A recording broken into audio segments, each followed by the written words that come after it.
back. It is the Height Differential. That's the 6'6" Neil. I'm the 4'10" Nick. We are back. It's Wednesday. I mean, I feel like I'll take the blame for it. I feel like it's been a year since we've been back, my guy. It's been 1 week, not a What year. I mean, the tens of our listeners are wondering if we're dead, alive, like what has happened in the last week. I will say, at the football game yesterday, at the Cards game, people were asking, where was the Wednesday pod? Do you care to apologize and explain yourself to our? It's a busy week. What? It's homecoming week. We have our U of L's annual day giving, long hours, making money for the university. Mm-hmm. So we weren't able to do a show on Wednesday. We should have recorded on Tuesday. I didn't think it through before that. Didn't get home to 10:30, 11 on Wednesday and Thursday night. So we weren't able to record. I apologize. I take the blame. Next year at this time, we will know better. But I thought you were going to cuss me out harder than this. This is pretty low key. I mean, I wasn't sure if I needed to go on solo, if I needed to like branch off and do my own podcast, and we just call it the Height instead of the Differential. Just call it the Height. Just the Height. Just some tall dude. I didn't know what to do. Tall dude. I didn't know what to do because I thought you'd given up on this. Like it's been a hot minute since you've been on this thing. But you know what? It takes a big man, even though you're small. It takes a big man to come on here and apologize to the Hey, just being real. It's not a height thing. It's not a height thing. You can be 2 feet tall and be real. I appreciate that. I'll take the blame. Yep. And we are here, and we are not going anywhere. And follow us on Spotify, YouTube, Apple Music, all of them. Subscribe so you know when you're getting new episodes, and when they don't appear on Thursday morning when on your way to work, then hit us up on Facebook and cuss us out and tell us, hey, where's the new app? No, they should. They should. But we are here today. We're here. And it's not a good day. It's not. No, it is not. It is not. It's been a long day. We were both in Cincinnati. I don't know if we really want to start with that because I feel like that might get the pod off on a bad start and get us in a bad mood. I feel like we should probably start with some college football, get that covered, and then we'll get to the NFL, so we're not just pissed off the whole time. Yeah, we're doing the show. But I guess that's fair to our listeners. We should probably just not start with anger. Yeah, the main thing today. I've asked this for the last couple weeks. Brian Kelly's seat's getting hotter and hotter. Yeah. And I don't know what it's called when you're gone. Like, it's scorching? Is it eviscerated? Nope. I don't know what's happening, but I think it's toast. It is reported that he is no longer the head coach at LSU. I mean, when your seat gets that hot and you get fired, I think you're called toast. Toast. You got toasted, bruh. You got toasted.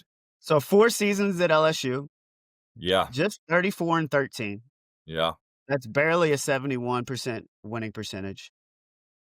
They've lost 3 of their last 4, all in the SEC. Chants were in the stadium yesterday, fire Kelly. And they did.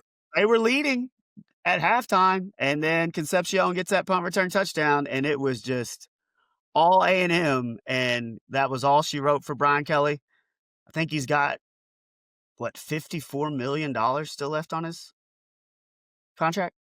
I mean, the money, these buyouts are just insane these days. I mean, when you compete in the SEC and you're expected to win national titles, you can't get left behind. So, I mean, you're right. They were up, let's see here, it was 18-14 at halftime, and then they all of a sudden give up 35 straight points to A&M, to Mike Elko and the Aggies. And at home, you can't lose that game at home.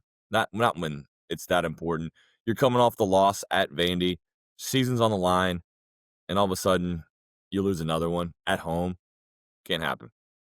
No, and we talked about this last week. A&M is they were the number 3 team in the country, but we both felt like they were under the radar, and they're not. I don't think they're under the radar anymore. Marcel Reed threw for 200, ran for 100 more, made some mistakes, but I mean, some people are now talking about him potentially being in the Heisman race, but I mean, I don't know. Like I didn't think the Brian Kelly hiring 4 years ago was a great hire. I'm not big on Brian Kelly, and I mean, he came in with the fake accent, and it just That's the started off thing. weird from It's the just that beginning. that's what I was gonna say. It just started off weird with him doing those recruit videos and him doing the whatever this nonsense is, and he's spinning around with a recruit and getting that fake accent in the pep rally, like me and my family. Like, no, bro, like, come on.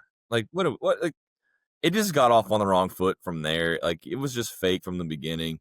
It just didn't seem to mesh. I mean, he was okay. He was fine. I mean, look at LSU the won. talent they've had. Look at the talent they've had. No, I know, like he was fine. It wasn't a complete disaster, but it's not up to LSU standards. And Of course not. I mean, in LSU standards, to me, I mean, that year when they had Ed Orgeron and Joe Burrow and Jamar Chase and Jefferson and Edwards-Helaire and like that team, like that was success to them. Like they won the national title and they just dominated along the way. And ever since then, it's just been average. Well, I mean, let's be real. Like the talent on that team was just lightning in a bottle. I mean, it was probably one You of the don't, top you 3 don't, teams in college yeah, football history, you but don't, you don't put teams like that together every year. And if that's your, I mean, obviously your expectation is to compete for a national title, but that team was just above and beyond anything else. Look, I mean, they've had talent the last 4 years. I mean, look at all the guys they've put in the league, and they just haven't won to the level, that they were expected. Nussmeier has underperformed this year. Their whole offense has underperformed. Their correct. big win this year was against a Clemson team who is, I mean, we've Or seen not what Clemson Clemson. has done this Yeah. year, No, and that game was just a slugfest. So, no, they haven't been impressive this year. I wondered if he would make it through the season, and he's not going to. And so now you have the LSU opening, you have the Penn State opening, you have the Florida opening, you have Virginia what, Tech, Virginia Tech, Oklahoma State, Arkansas probably. So, UCLA, and probably Wisconsin, and then you think about where but the up dominoes fall, like, you think about where the dominoes fall, it's like, you hear Lane Kiffin's name being mentioned from Ole Miss going to Florida, and if that falls, then Ole Miss is open. That's a top right now, a top 10 job probably, why like, would you leave if you were Lane Kiffin? Why would you leave? You're having success at Ole Miss. The pressure at Ole Miss is way less. He's getting paid. it's all He's about having money. I success mean, there. yeah, he's getting paid, but are you gonna get paid more? I mean, yeah, I guess you are. And like we've talked about this over and over. Like if you get offered a job for $100 million and 90% of it's guaranteed, just like what Brian Kelly is going through right now, you take that job because sometimes the best thing to do is just suck and get your paycheck. And I wanna be a fired if I could pick my dream job, I would wanna be a fired college football coach. 1000%. Make me a fired college football coach. Give me Well, any coach. $50 million to just go away. Like Jimbo Fisher, I'm pretty sure from A&M has the highest buyout of all time, and what did he get paid, like, almost 70, I mean, $80 million just to go away? it's all like, but it's not just college football. It's all coaches. And it Like, just seems like college football is like the extreme. Like, it is the pinnacle. Like, there's nobody that's getting paid as much as fired college football coaches in any no, profession. but you know who's not gonna get fired? Who dat? Kirk Cignetti? Your boy Sig. And and let me say this. Yeah. Like, we've talked about Indiana plenty on this show. Yeah. But I just absolutely love how they just kick your teeth in, Yeah. and that's what good teams should do. That's exactly right. That's what good teams do. If you're number 2 in the country and you're playing a UCLA team who got off to what were they 0-4 to start the year? They were after They 4 games, they were viewed as the worst team in the country Yeah, potentially. and they fired what Deshaun Foster. Deshaun Foster, and then all of a sudden they caught lightning in a bottle. And they beat Penn State, they beat Michigan State. But we don't know how good Penn State is. We don't know how good Michigan I State know. is. But they did. They caught a little lightning in a bottle. Also, they got some momentum, and they go to IU. They're feeling good about themselves. You know what good teams do? They kick your freaking butts. That's what Well, they they do. started with a pick 6, right? Yeah, second play of the game, a pick six, Fisher, All-American linebacker, touchdown, and ever since then we have Heisman Mendoza. That's the new term. Heisman Mendoza. That's what Oh, we're going with. I mean, but why you not? you see but you see Sig's interview pregame, I did. and they're talking about, UCLA's coming hot. Are you a little scared to be facing them? Which is not a great question. Because why, if you would you be scared of UCLA? If you're number 2, you should not be scared of UCLA. But Sig's response is just like, "No. Why would I be scared? We can't play scared, There's no time to be and scared, we're just gonna go boat race this team, and they did. and They we're won by gonna they won by 50. we're gonna tell it we're and they've got multiple they got 3 wins by 50 plus points this year, 2 of them in the Big Ten. Like, I don't know. That's Like, the sign, but that's the sign of a good team, is you dominate the teams you're supposed to dominate, and you win against other good teams or the Oregons of the world. You go into Oregon, you grind it out, you win a tough game on the road against a national championship contender. But when you get the Michigan States and the UCLAs and the Rutgers and the whoever else, you dominate them, and that's what they're doing. They're just absolutely kicking ass. well, and, everybody talks about Heisman Zoza, and, like, he was good. He threw for 3 tutties, but he only threw for 170 yards because they didn't need him. Nope. But their defense does not get talked about. No, I mean they're one of the best defensive teams scoring wise. Like they're top 3 scoring defenses in the country. And what they have Maryland, Penn State, Wisconsin, and Purdue. Who are they gonna lose to? I mean, their toughest game I think is still at Penn State, but is that even really tough anymore? I don't know. Like Penn State has I mean, talent. I know I Aller he's out for the year, but I mean they still have talent there. Like that's still going to be your toughest game because it's on the road. But outside of that, they're not losing. double-digit favorite in that game. Yeah, I would say so. Yeah, They're double-digit favorites the rest of the way, yeah. every game, No, and it's Indiana. It's Indiana. who So, cares? I texted you this stat yesterday. They're 8-0 for the second straight year. Only 2 teams in the country have started the last 2 seasons 8-0. Neither one of them traditional powerhouses. The other one, BYU. BYU's more of a traditional powerhouse. I mean, they had Steve Young. They're not a powerhouse. No, not a powerhouse, but they have Like, leave that alone. they are more respectable than IU football. Without question, but that's different than a powerhouse. Correct. Like, No, if you said, "Who do you think's 8-0 the last 2 years?" You're gonna think your Ohio States yes, or your Michigans or correct. your Alabamas. BYU and Indiana are not that. BYU came from was not favored in this game. Iowa State came in as the favorite.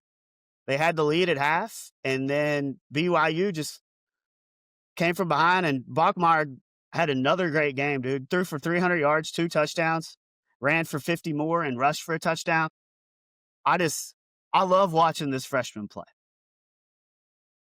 I don't know. I want to have a Bear Bachmeier segment every single time because he's just not a traditional QB, and it's fun to watch him play. He looks like a fullback playing quarterback, and his number screams fullback even more. Was he 47? It's like Moose Johnson back there at quarterback. What's his number? 47? 47. But I mean, BYU and Indiana, the only 2 teams to go 8-0 the last 2 years. That's crazy. I mean, it's right. I mean, as you said, there's nobody on Indiana's schedule that's going to slow them down. Ohio State, Indiana, let's get it on in Indianapolis, December 6th. Let's do it. Well, and you look at BYU the rest of the way. They still got Texas Tech, they still got TCU, they still got Cincinnati, and they still got UCF. So they are not going to be favored in all 4 of those games, I wouldn't think, considering they weren't even favored yesterday. So I would expect them probably not to run the table, but I don't know who's going to beat Indiana. I mean, Ohio State's the only one I could think of at this point. But how bad do you want to see that game? Well, I want to see it tomorrow. Like, it's in Indy, right? It is in Indy. I mean, how fun is that game going to be? I mean, it's a 40-minute drive from Bloomington, and it's not that far from, Columbus, Ohio either. And Ohio State fans, they'll travel. I mean, they're used to this. They've been in the Big Ten title game multiple years, so they're used to this. So I mean, it is going to be fun because, like I said, it's right in Indiana's backyard. It's in the heart of Indiana. I'm anxious. I'm anxious to see it. I want to see it. And we're getting ahead of ourselves a little bit, but the fact that they don't play each other in the regular season, I like that. Dude, I think they're the best 2 teams in the country. There's no doubt. There's no doubt. I mean, Ohio State's defense against that offense, and then, I mean, dude, People just need to be talking more about Indiana's defense. I guess, like, they should be. Like I said, they're and when it comes to scoring defense, they're one of the top 3, I think, in the country. Like, they are really good on defense. And you look at the rest of the games yesterday, South Carolina looked like they potentially might pull the upset at home against Alabama. Tom Simpson wasn't as good as he's been the last couple weeks, but they get 15 points in the fourth quarter and figure out a way to win that one and remain unbeaten in the SEC. Oregon with the slugfest against a bad Wisconsin team. Dante Moore got hurt in that game, so we'll see what's going on with him. And Georgia Tech, another undefeated team. Haynes King throws for 300 yards and 3 touchdowns, and they just put it on Syracuse. I mean, no, like, they're get me wrong, Georgia Tech's good. Haynes King's good. Dwayne Haynes, like, he's a great running back. But, like, they played like, their best win is that Clemson game, and they won on a last-second field goal. But other than that, like, they haven't been tested. I need them to Well, be tested. I mean, they could have easily lost that Wake Forest game. Yeah, easily. I Yeah, mean, they were down big, and they come back and win in overtime. but we'll see. I mean, their remaining schedule is NC State, BC, Pitt, and then they get Georgia. Uh, but I mean, to get to the ACC championship, they just need to beat NC State, BC, and Pitt, which Yeah, is definitely doable. it is doable. No, you're right. And I guess the game of the day yesterday was probably Ole Miss and Oklahoma. Ole Miss went up and looked like they might 2 weeks in a row kind of give up the lead late. Last week they let Georgia come back and win. Looked like they might do the same to Oklahoma, but they kind of regrouped. And I don't know. John Mateer still doesn't look 100% to me. Was missing throws. They're late in the game, but Ole Miss holds on for an 8-point win. Ole Miss, number 8 in the country. They're going to move up a little bit. Maybe they're a team to be reckoned with. Yeah, I mean, that's a great win by Ole Miss. Going on the road to Oklahoma. They got up early. They were up 22-10 early. Oklahoma came back, took the lead, and then, you know, counteractive of what they did last weekend, where they got shut out in the fourth quarter and let Georgia come back and just dominate them in the fourth quarter. Ole Miss in this fourth quarter outscored Oklahoma 9-0, and they got that 8-point win. So great job by Ole Miss on the road, big time win. In their schedule, the rest of the way kind of lightens up too. Like, this was, I think, they're probably their last big test. So I expect them to be in that SEC title game and probably solidify themselves for the college football playoff. Trinidad Chambliss threw for 315 yards yesterday. I mean, Ole Miss right now, they're in the driver's seat. Like, they've got to me, one of the easiest paths to the college football playoff. Yeah, they just South Carolina, Citadel, Florida, and Mississippi State. That's the remaining 4 games. Chambliss was so good last week for 3 quarters, and he really struggled in that fourth, but came back and, like you said, he threw for 300 yards. And I don't know, his story, I think, is one of the better stories in college football this year. Wasn't expected to start. Their starting quarterback got hurt in the Kentucky game, and he's really just stepped in. And, he was talked about being a Heisman candidate potentially a couple weeks ago. I don't know if he's still in that conversation, but he's really kind of he's playing as one of the best quarterbacks in the league in college football right now. And Lane Kiffin, I mean, you got to give him credit. He's doing a good job there at Ole Miss, and that's why he's going to be talked about for all these openings. But I just don't know why you leave. I really don't. I mean, like I said, But you get the bag. You get the bag. The bag talks, right? it is all about the money. And continuing to go through the scoreboard, Miami bounced back. They were down early against Stanford, but then had scored 42 straight points. So they bounced back from the loss to Louisville. And the other big game of the day, where game day was Missouri at Vanderbilt. I mean, felt like it was 3-3 the entire game. Yeah. But Vanderbilt ends up winning 17-10. Like, they have the most wins over top 15 teams in the country, and it's Vanderbilt. They have 3 wins over top 15 teams. I mean, that's insane. Like, you're Vanderbilt. Like, what are you doing? Like what? But no, they came in number 10 in the country against number 15 Missouri team. Missouri's had a nice season so far. But I mean, it was a slugfest. Like you said, it felt like it was 3-3 forever, because it was. It was 3-3 at halftime. Going into the third quarter, Vandy took a 10-3 lead at the end of the third, and both teams scored a touchdown in the fourth, and Vandy ended up winning 17-10. And then Missouri had that Hail Mary that was ruled incomplete originally, but actually was caught at the 2-inch line.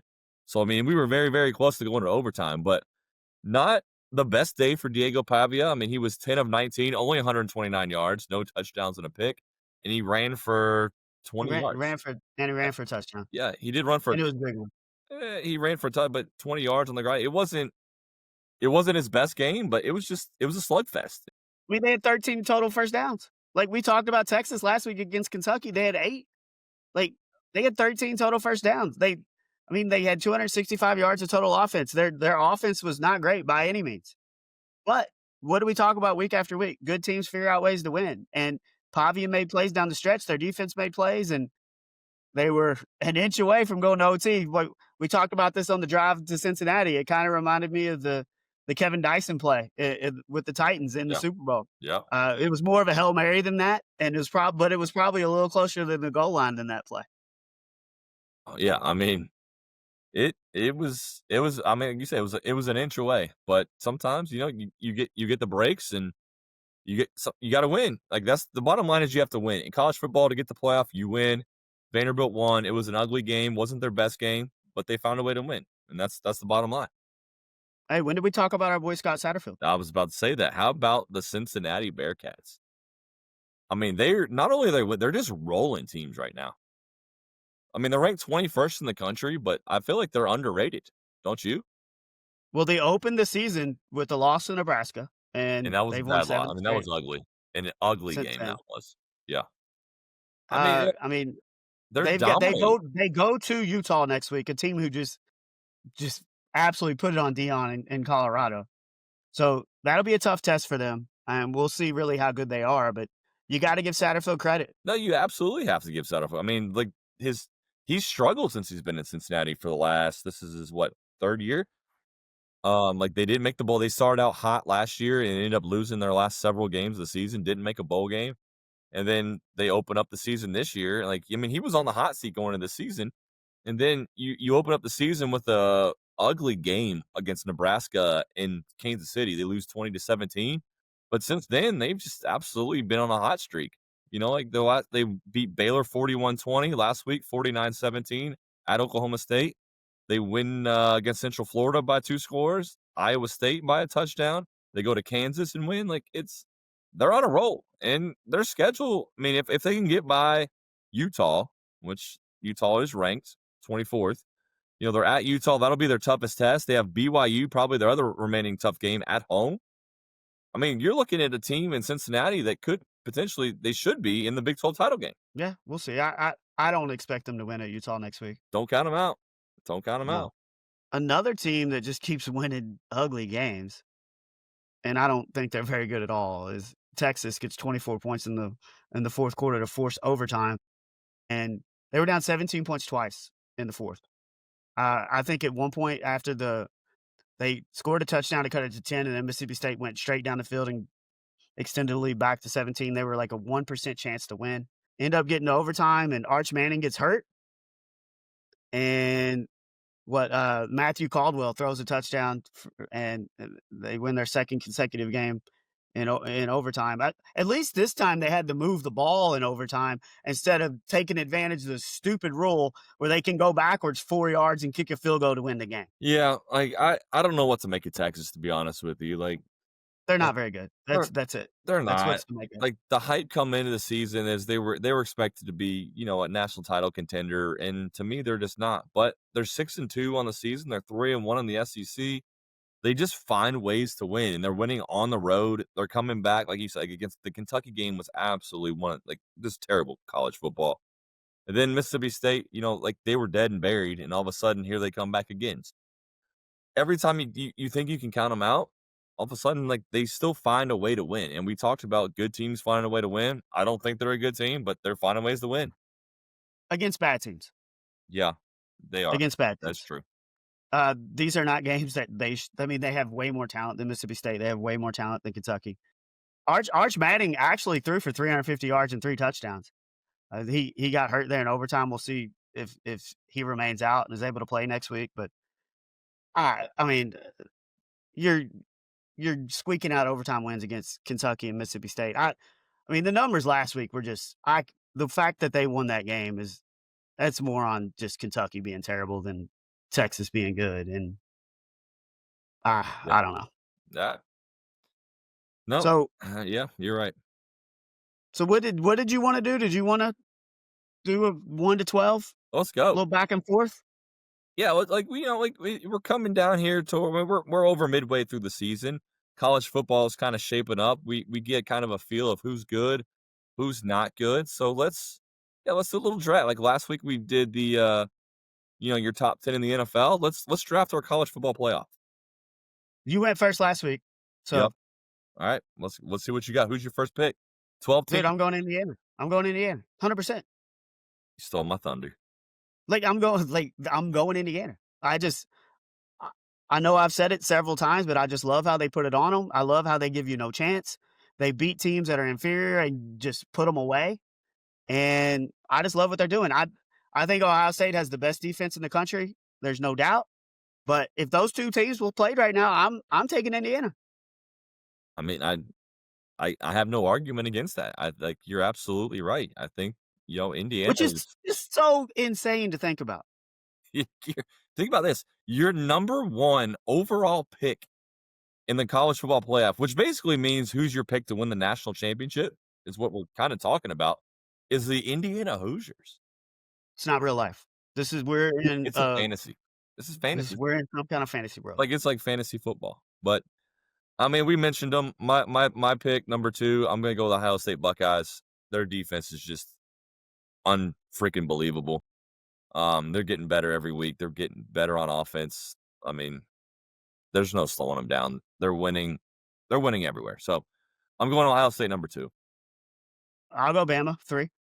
I know they squeaked it out yesterday. I know A&M's ranked ahead of them, but I'm going Bama 3. Not bad. Not bad. I do like that. I mean, Bama. I mean, before Look, and this is yesterday's. what Mike Elko wants. Like, we're still disrespecting them, right? Not yet. Not yet. I mean, I agree with the Bama. I I would not put Bama 3 only because they did kind of squeak one out Well, yesterday. They were so rolling who's teams your before 4th? that. You can pick whoever you want to be 4th. Oh, I am. I'm this is why I'm disagreeing with you. I'm saying Mike Elko and the Texas A&M Aggies should have been 3, but thank you for putting in my lap, and I will take them at number 4. Like I Alright, expected it. I guess I honestly thought LSU was going to win that game yesterday.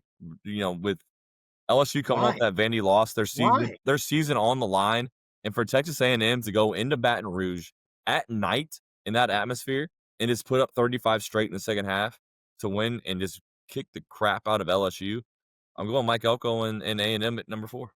In no world did I think that LSU was gonna beat A&M. No world. I did. Why not? LSU. I mean, A&M just beat Arkansas by 3 the week before, They and with won. A&M with everything on the line They for A&M. won. Brian Kelly coaching for his job and LSU playing for their He's basically been their coaching for his season, job all year. playing for their season. I thought LSU at night in Baton Rouge, one of the toughest places to play in college football, is Baton Rouge at night. Well, With all that you was thought at wrong. stake, and for them to come in and just dominate, no, that's fine. That's fine. All right, what you got at 5? I guess I'm going Georgia 5. Georgia. It gets tougher. I think Georgia. yeah, God. it gets a little tougher after the 4. No. I'm going Oregon at 6. I mean, their only loss, I know, was at home to IU, but I mean, IU obviously is the cream of the crop as you put them number 1. Oregon, I'm putting Oregon right up there. Their offense is, I know they struggled the other day, but I'm putting Oregon right there as one of the top 6 teams in the country. I'm going 6 Oregon or 5 Oregon. What am I, I 6? mean, this is 6 Oregon. this this is where you get into your Ole Misses, your Georgia Yeah, Techs, your see now it gets, yeah. your BYUs, your Yep. Miamis. I Yep. mean, I would have had Miami in the top 3 for sure until the loss last week against Louisville. We'll put Louisville in them. Why don't you put Louisville in your top 3 then? I mean, I still think Miami's really good. I just don't know how if I can trust Carson Beck. Notre Dame, I think probably is playing as well as anybody right now. Um, but if I'm going 7, I like the way Ole Miss bounced back. I think Trinidad Chambliss is playing really well. I'm gonna go Lane Kiffin and Ole Miss at 7. All right. Thank you for leaving me with my number 8 choice because I would have put them ahead of Ole Miss. Let's go with the Vanderbilt Commodores and Diego Pavia. up to number 9 now in the AP poll that came out today. I mean, they've got the swagger, they got the confidence, they got the talent. Let's go Doors. So the Doors at 8, and I 9, think I'll 8, go 9. I don't know. What at are we at? at 9, I'm gonna go the Irish. You know, first 2 games this season were both close losses. I think they're playing as well as anybody in the country right now. Their running game is as good as anybody in the country. I'm gonna go Notre Dame. Number 10, I don't wanna do it. Should I do it? I don't wanna do it. I don't think I'd do it. I think I know what you're talking about. I don't think I'd do it. What am I talking about? What's your guess? Georgia Tech. I'm not sold on Georgia Tech.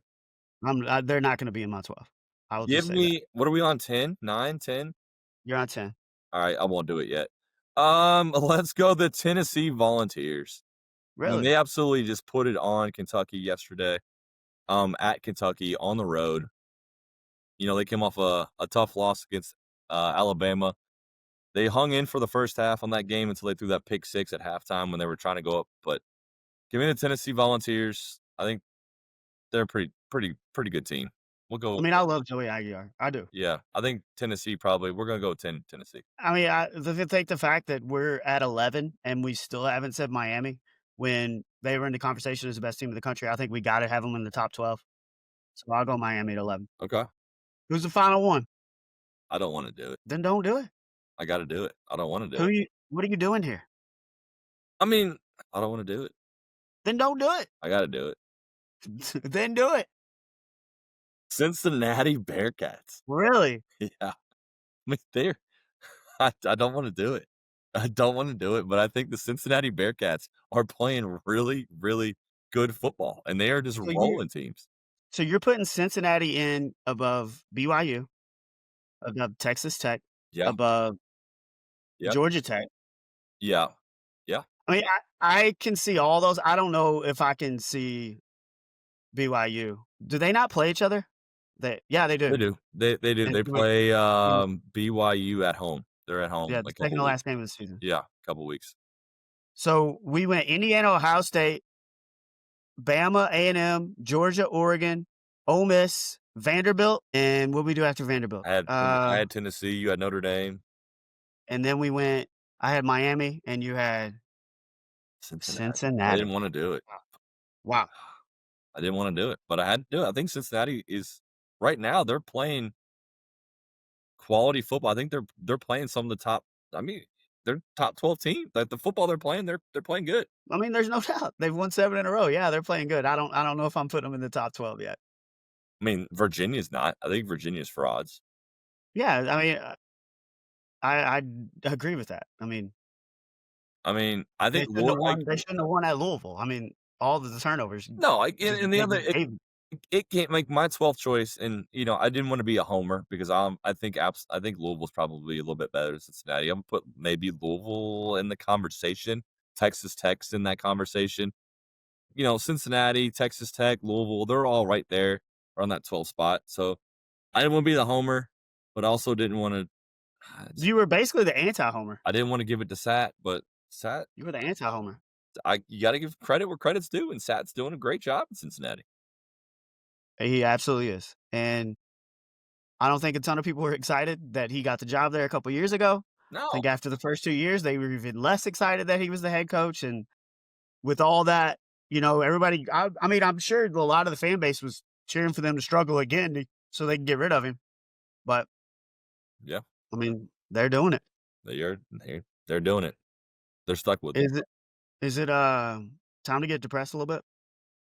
Yeah, it's that time. It's depression o'clock, Nick. So we were there. Cincinnati Bengals saved their season last Thursday with a win over Aaron Rodgers and the Steelers in the Icy Hot Bowl. And then you're 3 and 4. You got a chance to get to 500 against the 0-7 Jets. Like, one of the worst teams probably in football history without I mean, that's saying a lot, but there's been a lot of 0-7 teams in NFL history. they're bad. They're bad Without Sauce Gardner, their top corner. Without Garrett without Garrett Wilson, Wilson. their top wide receiver. With a quarterback that they benched last week, and the only reason he had to play is because Tyrod Taylor was hurt. their owner came out and said basically he sucks. And they put up 500 yards. They put up 500 yards on. I mean, you're up 24-10. You're up 31-16. And then you're up 38-24 with 10 minutes to go. Can't lose. Just bottom line, you can't lose this game. And I mean, I am not a Zach Taylor homer. He's had success. I give him credit for that. A lot of that has to do with Joe Burrow being the quarterback. But this loss is absolutely inexcusable. A must-win game. You're up 14 with less than 10 minutes to go against a 0-7 team. And there was one possession where you're trying to run clock and they throw it 3 times. Like, we talked about this in the Louisville game yesterday. Like, run the ball. Run the ball. And they had success running the ball today. Yes. You cannot lose a game against an 0-7 team when you're up by 14. No. With less than 10 to go. I mean, is it fireable? Is it fireable? Yeah. I don't. If he's not fired by midnight tonight, it's. Well, I'm just gonna go ahead and tell you it ain't gonna happen. I know it, and I hate it. I hate it because we have the worst owner in all the sports. Like, nobody likes Mike Brown. Nobody. The fans don't like Mike Brown. The other owners don't like Mike Brown. Like, you look at, like, when they do rule changes and stuff, and they say, oh, like, this rule passed 31-1. Who's the one? It's Mike Brown. Nobody likes Mike Brown. He votes against flat out say nobody likes him. You don't know that. I will put it on the line that nobody likes Mike Brown. Nobody. Who likes Mike Brown? Who likes Mike Brown? Who likes the Brown family? Nobody. They're terrible. I mean, dude, his dad is like one of the most legendary, like, NFL figures in history. He's not his dad. I get that. He's cheap. He is cheap. Like, they're terrible. The Brown family doesn't know what they're doing. It's just bad. Like, they're terrible. They're terrible people. They're great. You got to give me more substance than just saying they're terrible people. No, they're good. You got to give me more than that. They might be good people, but they don't know ball. They don't know ball. You really don't think that they know football? No. His dad did. Just flat out, they don't know football. Like, you know football better than the Browns do. I do, yes. I don't like his dad knew football. Mike Brown doesn't know football. Katie Blackburn doesn't know football. Jessica Blackburn or whatever Katie Blackburn's daughter doesn't know football. All right, we're getting in the weeds here. They don't know football. We're getting in the weeds here when we're talking about the Blackburns. I mean, I don't think we need to go to the Blackburn level on this. That's who's next in line. That's who's going to take over the team when Mike Brown dies or quits. Like, if you want to clown Duke Tobin for this team that he put together when you didn't improve the defense at all, and then you're like, have a general manager, Nick. Nick, we don't have a general manager. He is the general manager. No, I know it's not a title, but he is the general manager. Player development. Duke Tobin doesn't know ball either. But like all time today, you're talking about Al Golden, and Al Golden should be fired. You should right now. I don't think he's doing I don't think Al Golden is doing a good job. He sucks. But you can't expect to bring the same exact defense that you had last year. That was the worst defense in all of football. Throw in 2 rookie linebackers and expect it to be better. It's like sprinkling fairy dust on your defense and hoping that it gets better. It shouldn't get worse. They give up 500 yards to the Jets. It shouldn't get worse. Last year, you have 2 rookie linebackers now that have never played in the NFL. You benched your veteran linebacker. Well, you want Jermaine Pratt, the guy that we cut, that got cut by the Raiders, who's probably a practice squad member of the Colts now. You want Jermaine Pratt back because he's so good? Because he's so good? That's not what I'm saying. No. I want you to go find a linebacker. You brought back everybody on a really bad defense. But you blame the defensive coordinator. Like, all right, we're going to get rid of Lou. Some blame, yes. Yeah, all right, so we're going to get rid of Lou. He's the blame. So we're going to bring back the same guys. Like, you know what? Al Golden, like, he can do stuff. He can do more with this talent that we have. He can do more. No, you know what he did? You know what he did? That was the thought process. You know what he did? He made them worse. So no, Al Golden sucks. He doesn't he doesn't belong in this level. He's got his got his tie. He's like the Miami head coach. He's got that little tie on the sideline. Like, no, get out. Go back to college. Get off my NFL team. You're terrible. This defense is terrible. You don't give up 500 yards and 39 points to the 0-7 Jets. Get off Well, and my a field. quarterback who wouldn't have started if Tyrod Taylor was healthy. And your number one receiver's out. You don't let the Jets run for 200 yards.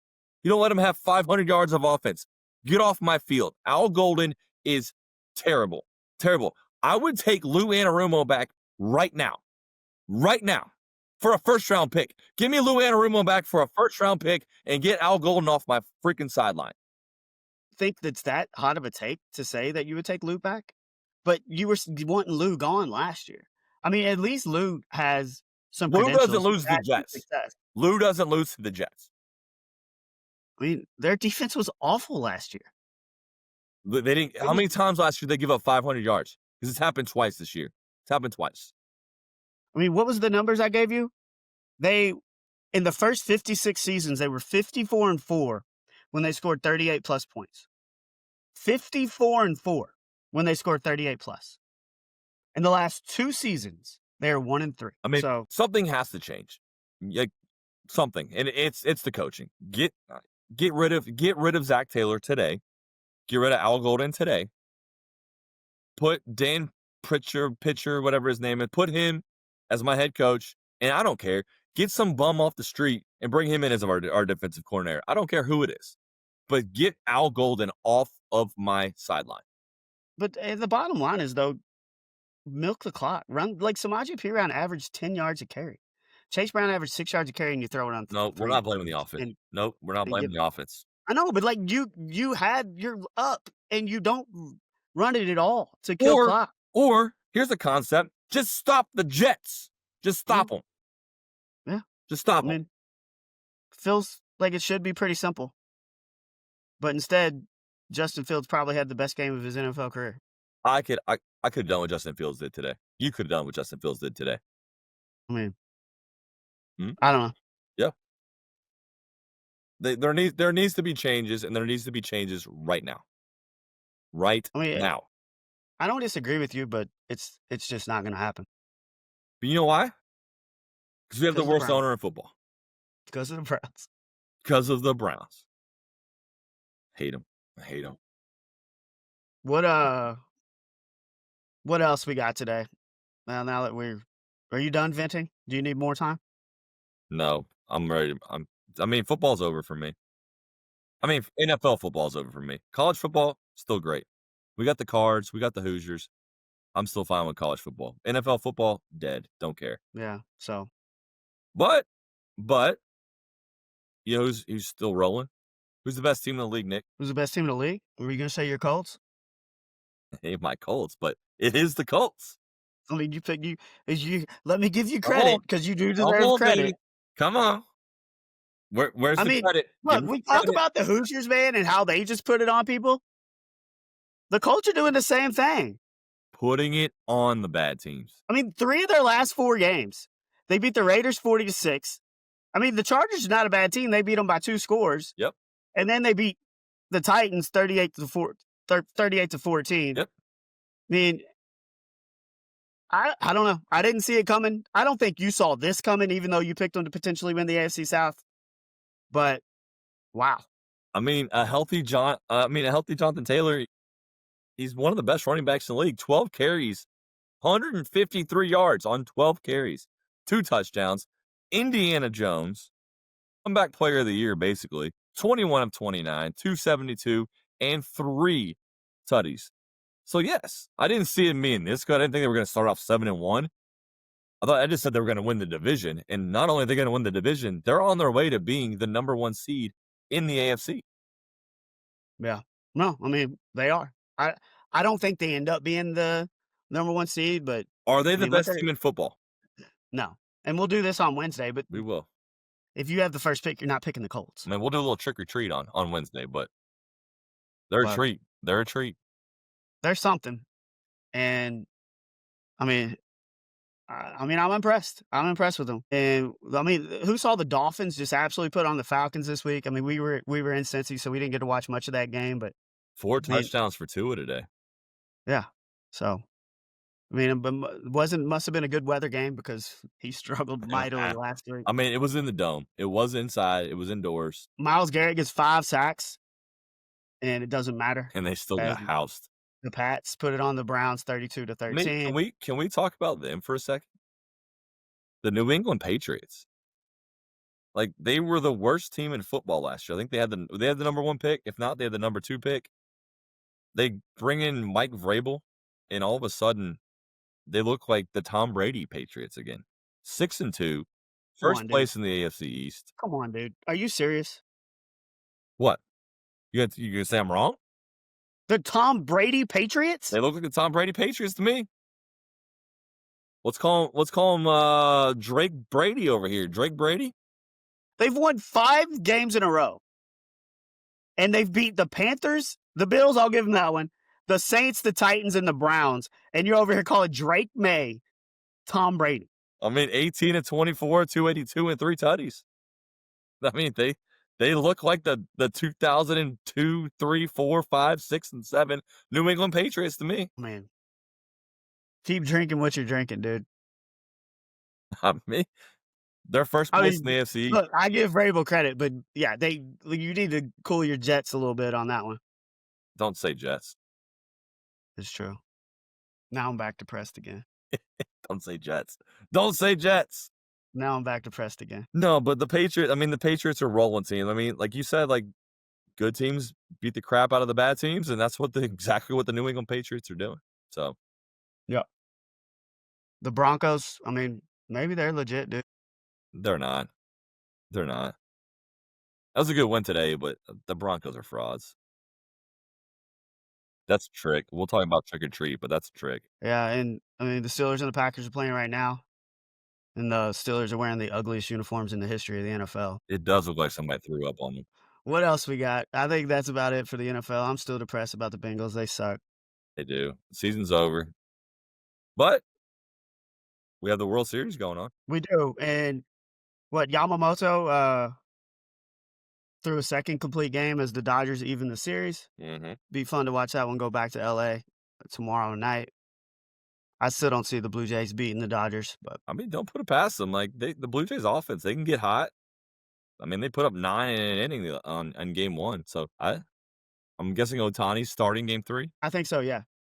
Will he do a repeat performance of where he goes 3 homers and 6 shutout innings and 10 Ks? Well, that's what I said. Like his next start, he's gonna go 7 and strike out 13 and hit 14 home runs. I wouldn't put it past them. Also, let's go. This is still on my mind about how bad of an ownership the Browns are and the Blackburns and the entire ownership of the Cincinnati Bengals. You're bringing it back? Did you see Corey Dillon's comments this week? I did. Hey, I Corey did. Dillon, we love Corey Dillon. We used to love Corey Dillon. We might not love him anymore, but we still love Corey Dillon a little bit. No, I still love Corey Dillon. Okay. I mean, it's part of my childhood. Probably is he the greatest running back in Cincinnati Bengals history? I think so. Yeah. I mean, yeah, Probably. he's the only one on the wall. Yeah. So today, Cincinnati Bengals, Ring of Honor game. We induct who we induct? We had Dave Lapham, Lamar Parrish. Mr. Bengal, Dave Lapham, Lamar Parrish. And what happened during this weekends, like they invite all the other Ring of Honor inductees, the Boomer Esiasons, the Chad Ochocinco's, the Corey Dillons of the world. They invite them back to participate and be on the field and have this whole weekend for these former honorees. And I think it was last year, Boomer Esiason came out and talked about how cheap the Bengals were. About how, like they give us a room rate at the Radisson Inn or whatever nonsense that it might as well be a Red Roof Inn. I don't know what the hell they put them in. But they don't pay for the accommodations of these former legends that they invite back for this weekend. They don't pay for the accommodations. They give you a special room rate at the Cincinnati Radisson. Maybe they have a continental breakfast, maybe an indoor pool. I don't know. Maybe a spa. Who knows? But anyways, so it was a topic of discussion last year about how cheap the Bengals were. And then all of a sudden, Corey Dillon. It wasn't last year. That was this year. That was his invite to this year's Ring of Honor. I thought that was last year. Wait, No, that was the invite for this year. that was this year? Okay. Yeah. Corey Dillon comes out this past week. He goes to get on his flight at LAX. The Bengals made the flight reservation. And I don't know if it's true, Apparently, maybe it was fabricated. Don't know. Wouldn't put it past him. I'm almost on the side of Corey Dillon because I know the Bengals are cheap. Goes to LAX to get on his flight. Bengals made the accommodations, and Mr. Dillon, that'll be $500, sir. Look, You got to pay for I the don't. flight. He's like, what? So he goes on Twitter and he just blasts the Bengals for making the reservations and all that and not paying for it. Told him to take his name off the stadium. What do you think about that? I mean, I think there's probably a little bit of truth to what happened.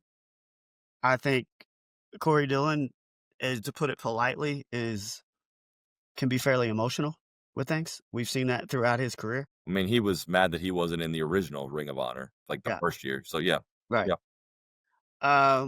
But I mean, you build this reputation. So, like, if you've always have taken care of your players. Have we? No, I said if you have Oh yeah, always yeah. taken care of Okay. your players, Yes, yes.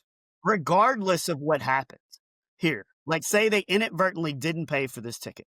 How do you inadvertently not? No, but I'm just saying, like, if you had taken care of your players in the past, Whoops, Mike Brown and lost his wallet. Sorry. right, and this one slips through the cracks, you're not gonna send that tweet. Flips through the But I'm just saying, like, it's because it's repeated behavior is why he reacted the way he did, regardless of he's right or he's wrong. It's just, this has been the way that the Bengals take care of their players throughout. And they cut corners at every chance they get every to chance. save a little bit of money. Every chance. And look, I give them credit for paying Burrow, for paying Chase, for paying Higgins, for paying Hendrickson. Like, they did. They opened the wallet for those guys. But these are little things. Like, these little things, they add up. It's a And if $500. you're not going to take care of your legends that are on the wall, who the hell are you going to take care of? No, it's embarrassing. It's absolutely embarrassing. And it's not just the legends. It's the current players too. Like every year the NFL at the end of the season does the survey of like all the NFL players and they grade teams on this, and this, and this. The Bengals are like F in taking care of players' families, F in like locker room accommodations, F in like whatever. Like they fail every test. Players have the most negative perception of their time in Cincinnati. And then we're the only team up until 4 years ago. We didn't even have an indoor practice facility, and we still don't. We have a hot air balloon. We're playing underneath a hot air balloon in the wintertime instead of going to the, UC, the University I mean, of it's better than Cincinnati. getting on a bus and going to UC. Yeah. Like we have a hot air balloon that we put our players under because we're too cheap to build an indoor practice facility.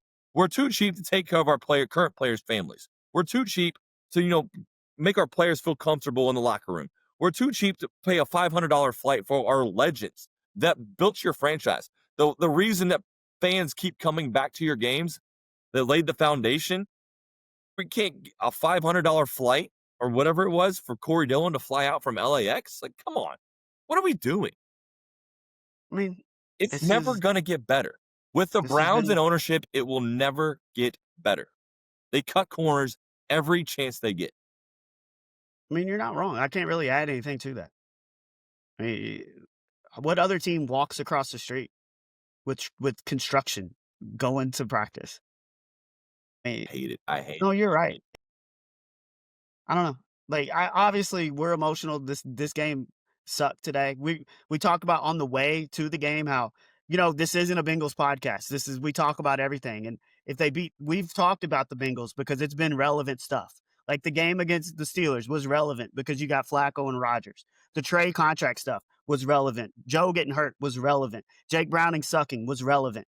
If they just go and take care of business today, we're going to talk about the Bengals for 1 minute. Yeah. For 1 minute. We'll just say, hey, they took care of business. They're back to 500. Let's beat the Bears next week. Let's be 5-4 going to the bye, and let's roll. You're 5-4 after losing 4 in a row. Let's go. But instead, they do that. They lose the worst team in basically NFL history. Quit saying NFL history. Could be. I mean, they're not good. But they got a long way to go to be the worst team in NFL history, and they just beat a team who has some of the best weapons on offense as anybody in the league. And scores 38 points and can't win. I don't. I I hate Cincinnati sports. Reds, Bengals. I want out. I'm gonna take But up. you're not going to. I need a new hobby. I'm gonna take up crocheting or something. Well, we're going golfing tomorrow. Yeah, I got a bowling league starting on Tuesday. For I'm getting out. real. Yep. Little bowling action, huh? Yeah. Why not?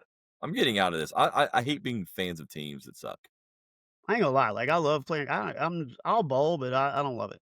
I love bowling. Where's I'm this gonna start bowling league? taking crochet. I'm gonna knit a blanket or something on Sundays instead of going to Bengals games. I'm gonna sit on my couch. I'm gonna start crocheting a blanket. Where's this bowling league? Oh, we at the 10 pin lanes out there on St. Matthews. It's a co-ed bowling league. Me and my wife Erica and Bone and Brooke and Juice and Garrett, AK, Carl. I think that's about it. 8 of us. We're all in deep. Rolling Deep. So I mean, it's y'all have fun with that, better than and watching then better than watching the Bengals. So that's my new hobby.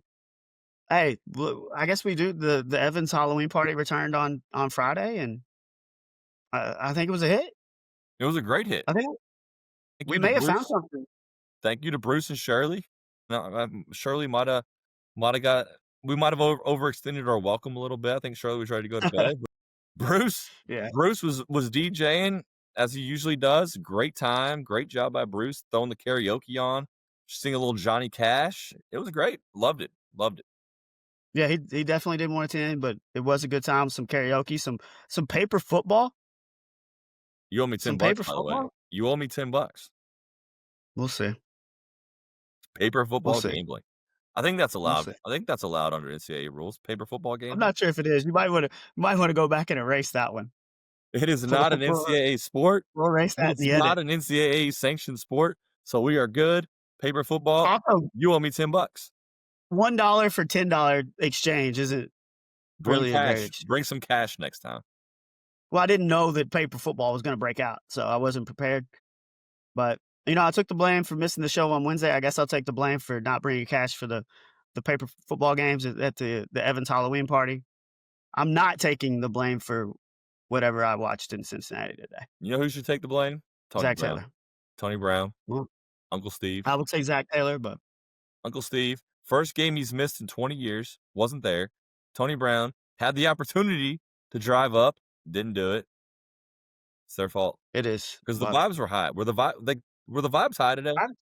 vibes are good. I was worried about it. I didn't know what it was gonna be like in the parking lot. The Jets at a 1 o'clock game, but vibes were high. The game started off well.